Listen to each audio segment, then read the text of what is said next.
O que mais se presencia no carnaval são as mulheres exibindo o seu próprio corpo.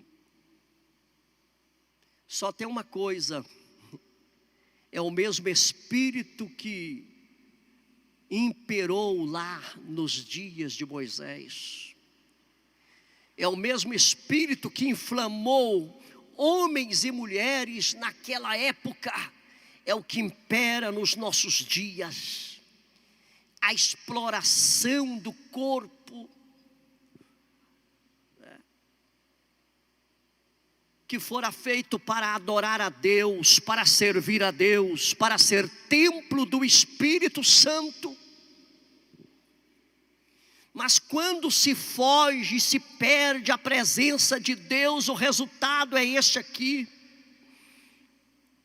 O povo estava despido porque Arão havia despido para vergonha entre os seus inimigos. Eu quero falar aqui da dificuldade de crer, da dificuldade de olhar para Deus. A Bíblia diz: olhando para Jesus, o autor e consumador da nossa fé, olhando para Jesus. Porque eles disseram: faz-nos bezerro de ouro. Porque, meus amados, nesta vida propensa de erro, é muito mais fácil nós estarmos seguros naquilo que está diante dos nossos olhos. O ser humano é levado a crer naquilo que é palpável, naquilo que está à vista, naquilo que é fácil de visualizar. Por isso muitas igrejas adotam imagens, por isso muitas igrejas adotam ídolos, e muito fácil se ajoelham diante, porque é muito mais fácil para o ser humano ver o que é palpável, o que é visível. Mas abre a Bíblia comigo em Coríntios, 2 Coríntios capítulo 5. Por favor, abre aí, me ajudem. Eu não marquei este versículo, mas eu creio que é sim. E nós vamos ler e vamos descobrir aqui o mistério da fé, aqui em 2 Coríntios capítulo 5 e o versículo 7. Porque andamos por fé e não por vista. Nós não precisamos ver para crer, nós cremos para ver. Levante a mão: crer para ver. Jesus disse: se creres, verás a glória de Deus. Foi Jesus quem falou: se você crê, você não precisa ver, você não precisa palpar. Tomé disse: deixa eu colocar a mão do teu lado, deixa eu ver os sinais dos cravos. E Jesus disse: olha, Tomé, mais bem-aventurado foi aqueles que não viram e creram. Crente, ele crer para ver, ele sabe que os verdadeiros adoradores adorarão o Pai em espírito e em verdade. Quando nós falamos Deus está aqui, nós não estamos vendo, mas nós sentimos. Nós sentimos que Ele está, aleluia. Nós cremos que Ele está. Esta é a verdadeira fé do verdadeiro cristão. Não precisa ver, não é palpável, não é visível. Por isso mesmo Jesus disse assim: ó, se os teus olhos forem bons, todo o teu corpo terá luz. Os olhos da alma, os olhos espirituais. Tem gente que tem dificuldade para ver. Tem pessoas que não conseguem ver absolutamente nada. Mas aqueles que creem, ele começa o projeto porque sabe que Deus vai assinar embaixo. Aquele que crê dá o primeiro passo nas ondas orgulhosas do mar, porque ele sabe que ele vai andar sobre as ondas. Aquele que crê abre a boca e fala, porque sabe que Deus vai confirmar a sua palavra.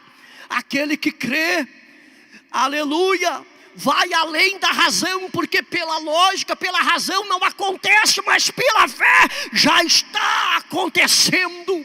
Isto é crer. Aleluia, aleluia. Não andamos por vista, mas pela fé. Aleluia. É por isso que muitos crentes são chamados de loucos. O povo é louco, esse povo está doido. É exatamente por isso. Não se explica milagre. Simplesmente você tem fé para o milagre. Você acredita no teu Deus. Você conhece o teu Deus. E você diz, eu creio. E eu vou receber, porque Jesus disse, se creres verás a glória de Deus. Aleluia. E Jesus estava falando exatamente do impossível. E então ele chegou para Lázaro e disse, Lázaro, sai para fora. Lázaro, sai para fora. Oh glória. Meus amados, e então diz a palavra que Moisés, ele lança um desafio. Acompanhe comigo. Vamos ler a Bíblia, venha comigo por favor. Capítulo 32 e o versículo 27, ainda o 26. Então se ajuntaram a ele todos os filhos de Levi. E então, quem eram os filhos de Levi? Se você abrir a Bíblia comigo no Gênesis capítulo 49 e o versículo 6 e 7, você vai encontrar que eles foram amaldiçoados pelos seus pais. Eles foram desnacionalizados. Eles foram despatriados.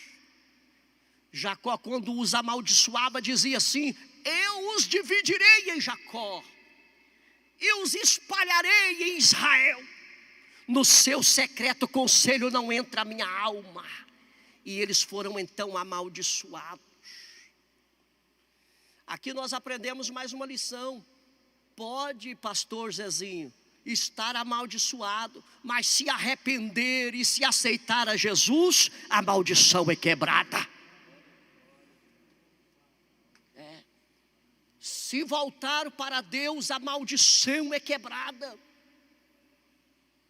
Então estes homens, os filhos de Levi, foram amaldiçoados, mas aqui, quando Moisés grita, quem é do Senhor, venha a mim. Moisés é um tipo de Cristo. O Senhor Jesus disse, vinde a mim, todos vós que estáis cansados e oprimidos, e eu vos aliviarei. Vinde, vinde. E Moisés disse, quem? Eles aceitaram o convite de Moisés, abraçaram a bênção, abraçaram a oportunidade da bênção.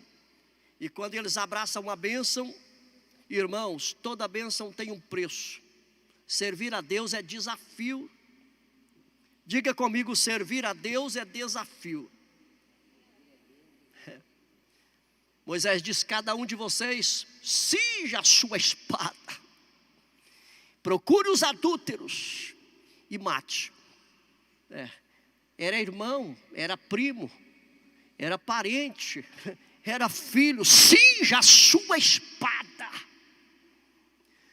Levante a mão para me completar essa parte. O pecado precisa ser tirado. O pecado precisa ser arrancado pela raiz. Eu vejo neste particular os elos que precisam ser quebrados para que a bênção de Deus aconteça. Por isso que eu insisti no domingo que os irmãos viessem, porque Deus me deu esta palavra. Elos que precisam ser quebrados para que a bênção de Deus aconteça. Há um preço para servir a Deus. Cinja a sua espada. Procure o adúltero. 3.000 pessoas aproximadamente morreram naquele dia. Os elos quebrados, cortaram os elos. cortar os elos com o mal, romper do mal, sair do mal, banir o mal. Você quer servir a Deus? Use a espada e corte os elos que não te servem mais. Quer servir a Deus? Rompa com o mundo de pecado, de adultério, de prostituição, de nudismo, de pornografia. Use a espada. Jesus disse em Lucas, salve a memória se não estou enganado, capítulo 12, confere aí para mim. Confere aí. Jesus diz: cuidai que eu vim trazer paz na terra. É 12:49, né? Eu vim trazer paz na terra? Não. Eu vim trazer espada. E o que quero mais, se já estás aceso? Daqui para frente, estarão divididos na casa pai contra filho, filho contra pai. Esta divisão aqui é exatamente a espada que precisa ser desembanhada.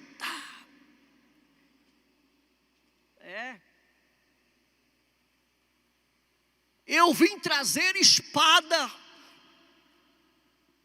A igreja precisa ser santa, nós precisamos ser santo, precisamos viver como santo, andar como santo, precisamos ter propósito, precisamos ter nosso caminho, o caminho do crente, o caminho do salvo. Aleluia. Eu não sei se você pode dar glória a Deus, mas esta é a realidade. Cinja a tua espada. Cinja a tua espada. Eu vim trazer espada na terra. Não tem como servir a Deus e a Mamon. Não tem como servir a dois senhores. Não tem como estar dividido entre o bem e o mal. O próprio Deus disse: eis que ponho diante de vós o caminho da vida e o caminho da morte. O caminho da bênção e o caminho da maldição. Meu irmão, a partir de hoje, desembanha a espada e escolhe o que você quer fazer na vida. Shai canto nemaha surama. Shai arikandarama surya. Oh glória a Deus. Oh glória a Deus. E nós vemos aqui no capítulo 32, a partir do versículo 30, acompanhe para mim. Moisés alerta o povo dizendo: vocês pecaram pecados grandes. Vocês cometeram grandes ofensas a Deus. Eu vou subir ao Senhor. Sempre haverá uma válvula de escape. Sempre haverá uma oportunidade. Vocês pecaram, mas eu vou interceder por vós. O tipo de Cristo. Até então Moisés vinha falando de Deus para aquele povo. Olha para mim, olha para mim. Até então Moisés vinha falando de Deus para aquele povo. Até então Moisés vinha falando de Deus para aquele povo. Mas agora o intercessor diz assim: eu vou mudar. Eu vou falar do povo para Deus. Eu vou contar do povo para Deus. Aleluia. Há um mediador entre o homem e Deus. Há um intercessor entre o homem e Deus. Aleluia. Há alguém que está intercedendo pelos nossos erros. E Moisés assume este papel de intercessor. Conta para Deus toda a situação do povo. Glória. Glória. Glória. Oh glória a Deus. Oh glória a Deus. Oh glória a Deus. E o Senhor Deus disse assim: eu já estou terminando. Eu não vou no meio deste povo. mas eu vou mandar um anjo. Eu não vou no meio deste povo, mas eu vou enviar um representante, um anjo irá, para que eu não os mate no meio da estrada, para que eu não os consuma no meio do caminho. Até nisso aqui eu vejo como Deus faz para manter a ligação com o homem. Mas eu quero que você entenda uma coisa. Sabe por que Deus matou Ananias e Safira? O pastor José Aparecido. É porque ele estava tão perto que a santidade dele não suportou o pecado. Vem comigo, imagine aí uma alta tensão. Alta tensão, não tem como escapar. Na baixa tensão você às vezes até encosta. Na baixa tensão acontece um acidente, você pode se queimar um pouquinho. Mas encoste na alta tensão. Parece que é 13 mil volts, não é? 13 mil caviar. 13 mil, fulmina na hora, queima na hora.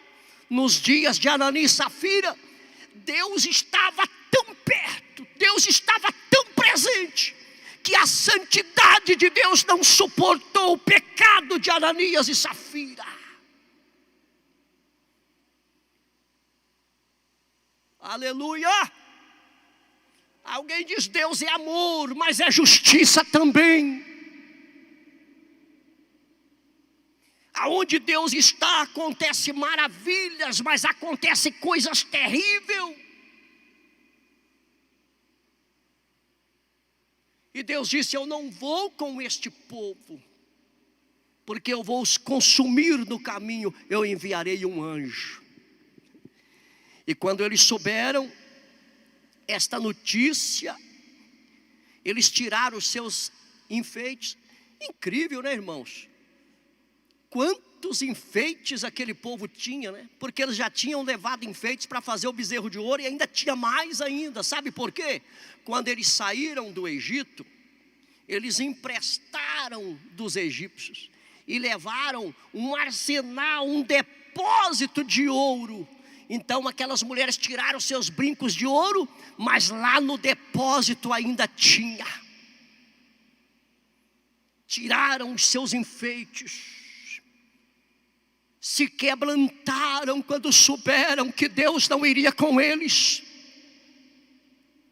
Entristeceram. Davi conhecia muito de quebrantamento. Davi sabia muito de humilhação. Ele disse: se tu não se comprases em sacrifício, senão eu os daria. Aí ele replica dizendo: o sacrifício para Deus é um coração quebrantado. A um coração quebrantado e contrito não desprezarás, ó Deus. Meus amados irmãos, nós precisamos sentir tristeza pelo pecado, tristeza por não termos comunhão e buscarmos uma aproximação de Deus, buscarmos a presença de Deus, tirar os nossos enfeites, tirar os nossos atavios, quebrantar os nossos corações. Talvez Deus virá ao nosso encontro.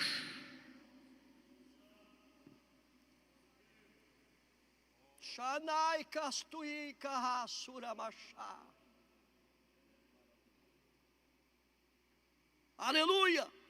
E o povo então clamaram dizendo: não nos façam subir daqui, se a tua presença não for conosco.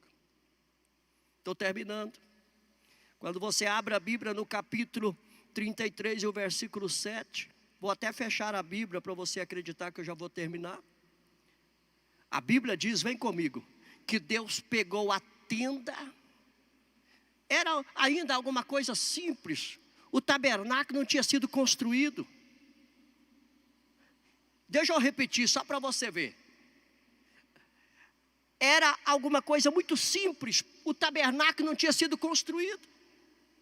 Eu abro um parênteses aqui para te dizer uma coisa, irmão. Tem gente querendo fazer tanta coisa por aí para pregar o evangelho, não é? Tem gente querendo dificultar tanto a porta do céu, não é? Se salvação dependesse de todos esses arranjos, irmão, quase ninguém ia para o céu, não é? Se a salvação, a libertação das pessoas dependesse de todas essas parafernálias, ninguém ia para o céu. Irmãos, o evangelho é simples, a mensagem de Deus é simples, a maneira de Deus operar é simples. Jacó estava lá no deserto